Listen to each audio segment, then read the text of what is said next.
ভারতের তরফ থেকে যে প্রচারণা চালানো হচ্ছে এই প্রচারণাগুলো সম্পূর্ণ মিথ্যা। ভারতের উদ্দেশ্যে একটি কথা মাত্র বলতে চাই, সেটা হচ্ছে একটি দলের সাথে, আওয়ামী লীগের সাথে বন্ধুত্ব এবং খাতির রাখার জন্য, একজন নেত্রী শেখ হাসিনার সাথে বন্ধুত্ব রক্ষা করার জন্য ভারত 18 কোটি মানুষের বিরুদ্ধে দুশ্মনী শুরু করে দিয়েছে। একজন মানুষের সাথে বন্ধুত্ব রক্ষা করার জন্য ভারত বাংলাদেশের বিরুদ্ধে দুশ্মনী শুরু করে দিয়েছে।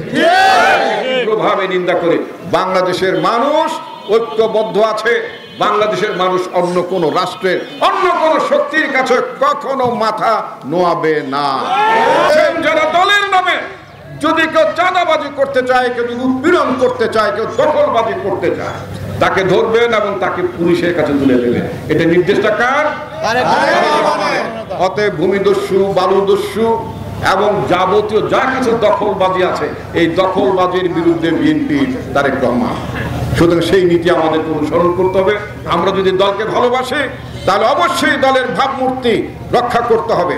যারা দলের ভাবমূর্তির নষ্ট করার জন্য যারা কাজ করবেন তাদের বিরুদ্ধে আপনার অভিযোগ জানাবেন, তাদের বিরুদ্ধে আমরা ব্যবস্থা নেব, কোনো ছাড় দেওয়া হবে না।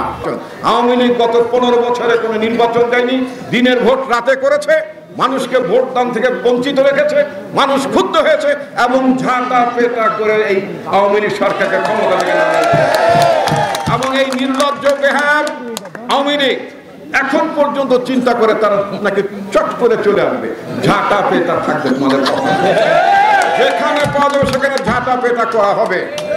আর আরেকটা কথা আপনাদেরকে বলতে চাই, অনেকে ওই সাপের সুলুম বলে, আমাদের সুলুম বোঝেন তো, উপরের চামড়াটা বদলাই ফেলে, অনেকে সুলুম বদলাই দিয়ে কিন্তু আবার এখন বিএনপিতে ভিড়তে চাবে। এই জাতীয় লোকগুলোকে নেবেন না।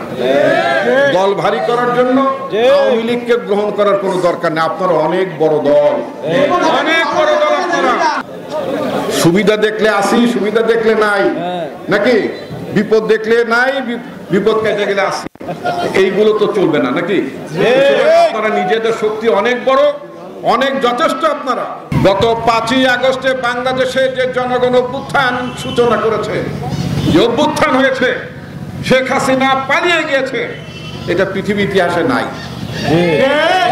সমস্ত এমপি নিয়ে, মন্ত্রী নিয়ে, কয়েকজন বিচারপতি নিয়ে, পুলিশের ঊর্ধ্বতন কর্মকর্তা যারা জুলুমবাজ ছিল, যারা মানুষকে গুলি করেছে, নির্যাতন করেছে, খুন গুমের অংশীদার ছিল যে পুলিশ অফিসাররা, তারা অনেকেই পালিয়ে গিয়েছে।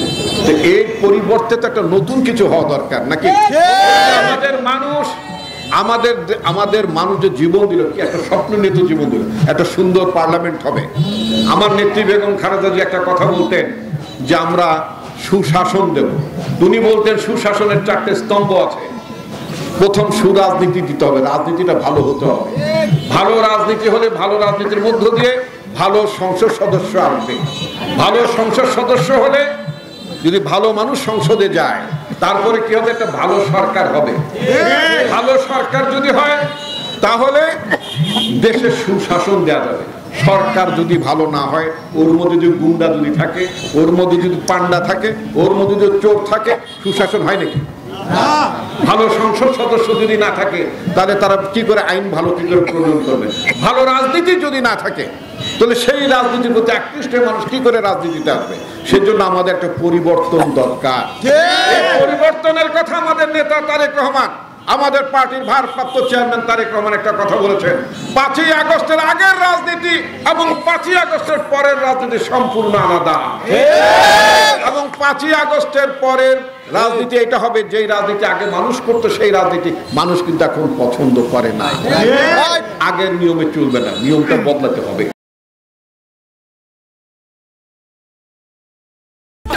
অফার ওয়ালটন ফ্রিজ কিনে পেতে পারেন 20 লক্ষ টাকা, রয়েছে কোটি কোটি টাকার নিশ্চিত উপহার।